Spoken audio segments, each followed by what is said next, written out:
IVC filters have been an interesting topic of conversation here at the Veins and Viva meetings this week in Las Vegas.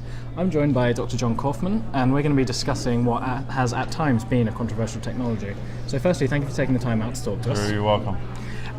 So, as I said, IVC filters have been a controversial subject. When would you recommend placing them? Well, IVC filters have become a very controversial, I think, to be clear. There's just a lot of concern overall about the application of these devices, the indications. I think as a clinical practitioner taking care of patients who have venous thromboembolic disease, the primary indications are going to be patients who have established venous thromboembolic disease, so DVT, proximal DVT, pulmonary embolism, who cannot be treated with the primary therapy, which is anticoagulated, and are considered at high risk of having a pulmonary embolism. The function of the device is to prevent pulmonary embolism, so that it should get placed into patients who are really at true risk of that. One of the great areas of controversy are the patients who do not yet have established venous thromboembolic disease but are considered to be in a situation where it places them at risk of developing it, cannot be anticoagulated or cannot have that detected before it embolizes, such as the trauma patients, some pre-operative patients. That remains a very controversial area. It should be done on a very selective case-by-case basis. All of these should be done in conjunction with consultation of all the physicians taking care of the patient, but in particular, placing a device in someone who doesn't yet have venous thromboembolic disease should be done in a very thoughtful and deliberative pattern. Sure. And when we look at filter removal, what are the key things to consider there? Yeah, so the flip side of all this has been the goal of getting the filter out. All of the current devices that are being approved, there are permanent devices available, but the devices that are all going forward are devices that are meant to be used just for the period of time of highest risk, although they're all meant for permanent use except for the one device that has recently been approved, the Novate device, and the Angel filter, which is purely a temporary filter. It's a catheter-based device, and it really cannot be left in.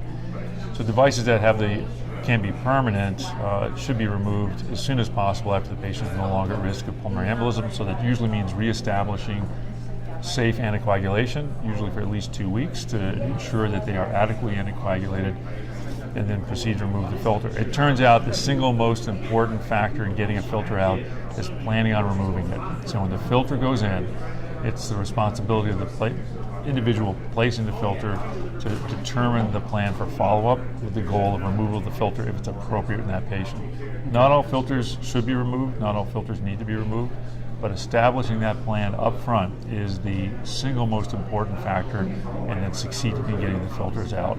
All of the other issues aside. Okay.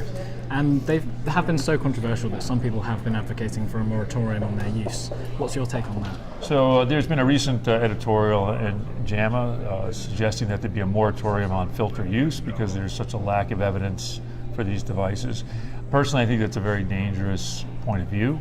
I think a very careful, thoughtful use of these devices is the way forward.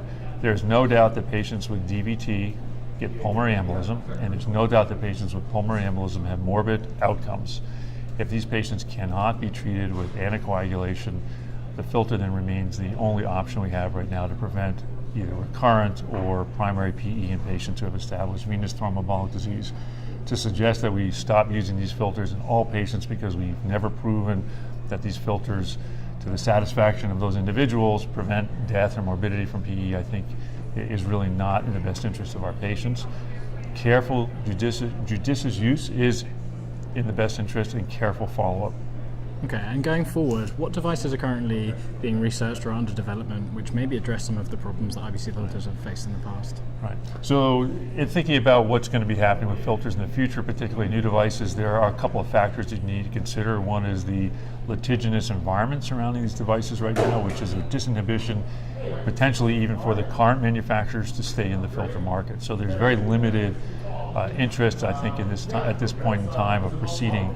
Most of the devices that are in development or are recently developed have been trying to address this removal problem of not enough filters being removed. So one of the options has been the convertible filter, the bioconvertible filter. It's the Sentry filter by Novate, which I have no connection to, but automatically opens in about 60 days and becomes a stent.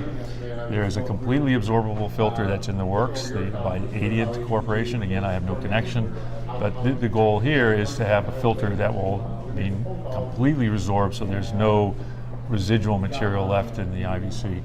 And then the recently approved Angel filter, for which I do have a conflict, but which is tethered and has to be removed, so there's no possibility of leaving the filter behind.